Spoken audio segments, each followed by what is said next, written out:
population and development issues. I extend my heartfelt gratitude to the organizers for convening this conference, which promises to be an extraordinary exchange of ideas.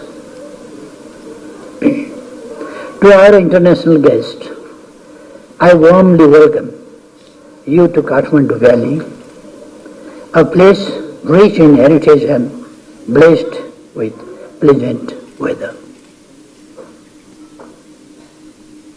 May your stay here be both fruitful and memorable. We meet at a critical juncture in human history, a time that calls for decisive action to build global peace and prosperity. Our collective responsibility is clear. No individual anywhere in the world should suffer the indignity of lacking food, shelter, or basic necessities. 8 million do. Addressing this requires robust investment in agricultural production and sustainable resource management. Today, our planet is home to 8 billion people. The global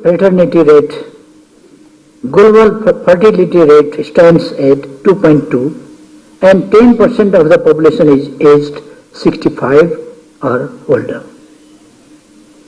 In some regions, such as East Asia, Europe, and Northern America, this figure extends 20%. The rise in life expectancy should not be viewed as a fault, but celebrated as a remarkable achievement, an outcome of policies aimed at ensuring healthier, longer lives. Therefore, in my opinion, aging individuals should never be regarded as a burden. Rather, they represent a natural and anticipated consequences of social progress. The global fertility rate is not at an alarming level. However, overly cautious young couples are increasingly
development and population density, as it plays a pivotal role in shaping sustainable growth. I am confident that this forum will offer valuable insights to help us address the disparities. This conference also makes a significant milestone as we approach the 30th anniversary of the International Conference on Population and Development held in 1994. The principles established at the ICPD, prioritizing human rights, focusing on people, recognizing the links between population and development, addressing gender-based violences, and ensuring access to reproductive health care are as relevant today as ever. They urge us to persist in advocating for sustainable population and development policies that uphold these enduring values. In the wake of the COVID-19 pandemic, the vulnerabilities of our society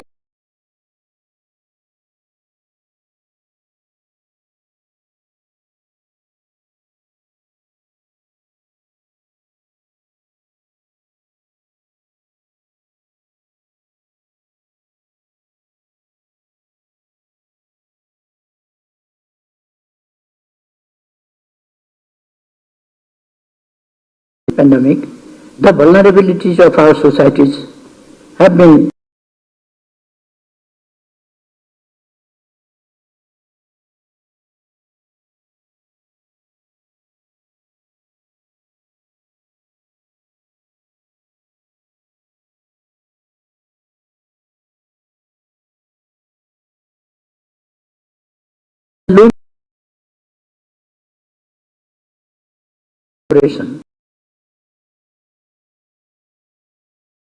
future generation. Ladies and gentlemen, I firmly believe this conference presents an invaluable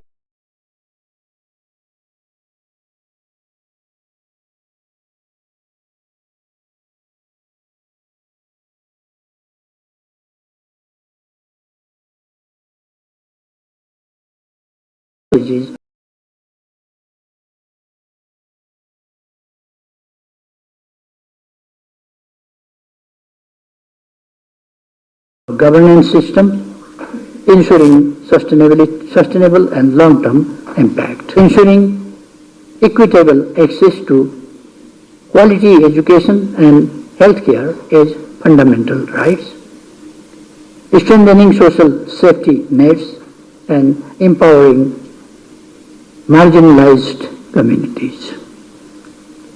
For Nepal, the happiness of our people is the ultimate measure for democratic success. To us, happiness represents human development and well-being rooted in shared prosperity. It is reflected in access to justice, protection of human rights, and economic opportunities for every individual. Achieving this vision demands more than dialogue. It calls for decisive action. Let us commit ourselves to translating these aspirations into tangible outcomes. Technology, innovation, and capital must serve humanity, not just profit. As we mobilize these resources, let us commit to narrowing the gap between rich and poor, creating a world where dignity, health, and hope are universal rights. Above all, our efforts must remain steadfastly focused on serving both people and the planet. Friends, Nepal, the land of Mount Everest, the birthplace of Buddha, and the sacred home of ancient wisdom, teaches us real resilience, compassion, and unity. Let these values guide our deliberations. Let us send a powerful message to the world. No one should be left behind. As the challenges before us grow, we too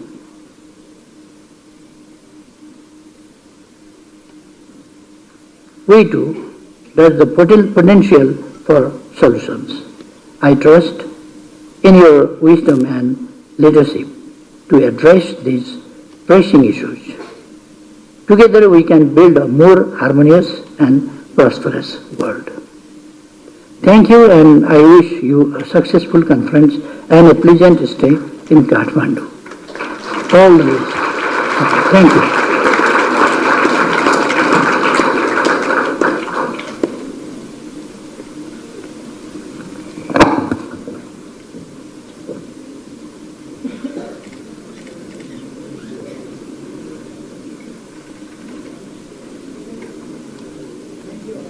Thank you, Mr. Prime Minister K.P. Sharma Oli, for your insightful speech and valuable time.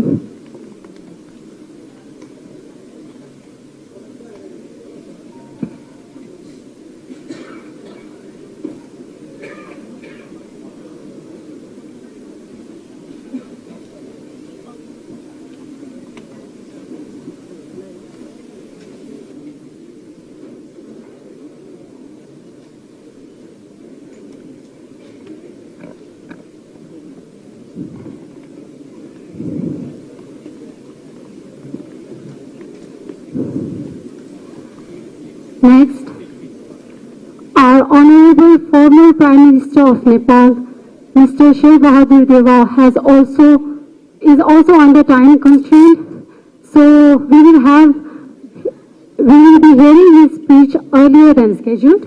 So I would like to request our special guest, Honorable former Prime Minister of Nepal, Mr. Sheikh Bahadur Deva, to kindly share some of your remarks.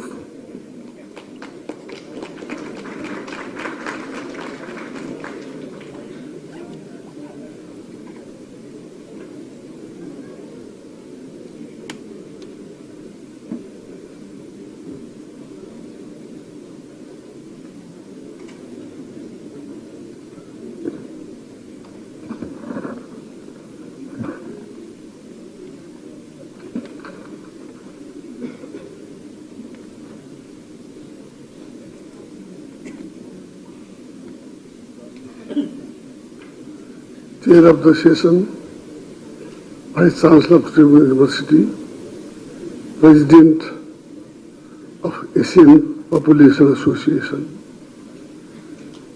international delegates, participants, ladies and gentlemen.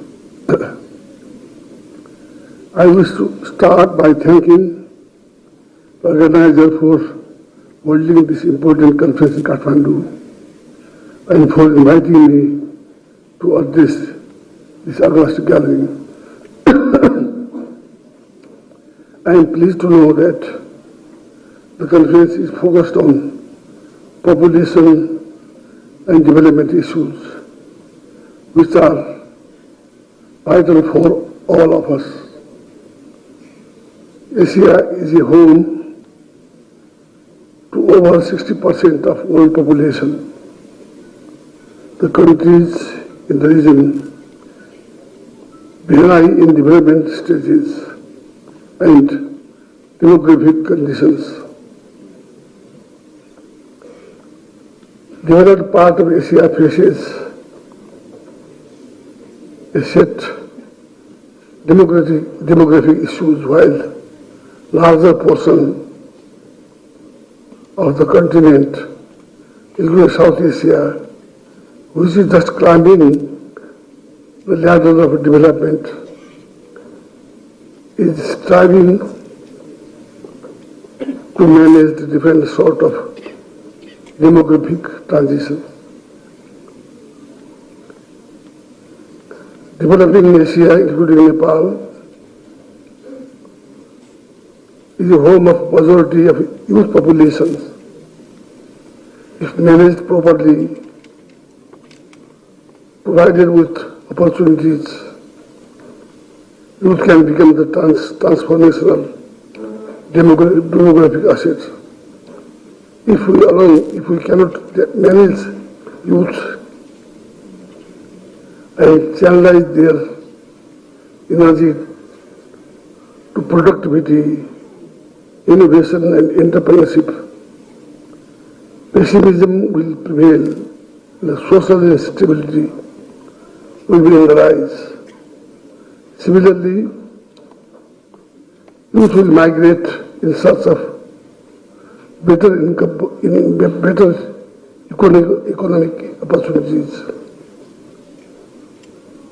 As such, Asia today is witnessing the several demographic and development issues which we need jointly explore, share and document beneficial policies which will inform academicians,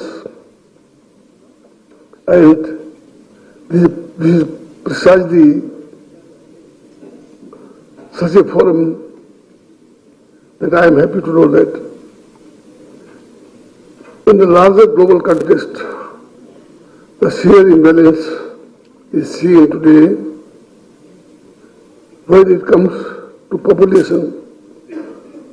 In certain parts of world, resources and opportunities around while population is in declining trend, whereas other part resources and opportunities are limited and insufficient for the growing populations. This imbalance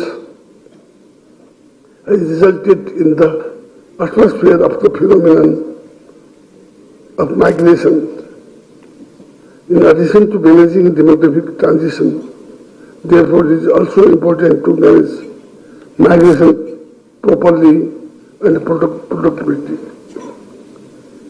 In the country like Nepal, even though we have met 47% of SDG goal, universal access to safe motherhood and newborn health care, as well as care for children under the age of 15 years still poses a big challenge. All this can lead to less than desired outcomes for our younger population. Social issues such as child marriage still pose a challenge to us, even though we have been able to make large strides in other areas such as nutrition and education. In addition to already existing issues, global warming and climate change poses even more threat to the future. I hope the deliberation of this conference will give us landmark directions in tackling the issue related to overall human well-being and process across many key sectors. I also wish all the international delegates a pleasant stay in Kathmandu. Thank you very much.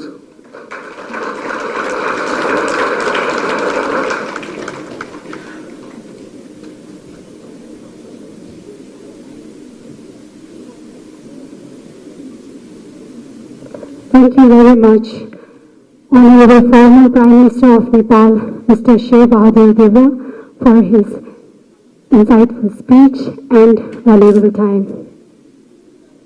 Next, we have cultural performance number 3, Department of Dance, Padma Kanya Multiple Campus TU. Title of the dance is Jangat Dance. This dance is popular among the rare Jangat community living in Eastern Tarai regions. This unique dance is performed to pray Lord Indra. for rain to please him. I would like to request our sound system to play the song of Jangat dance.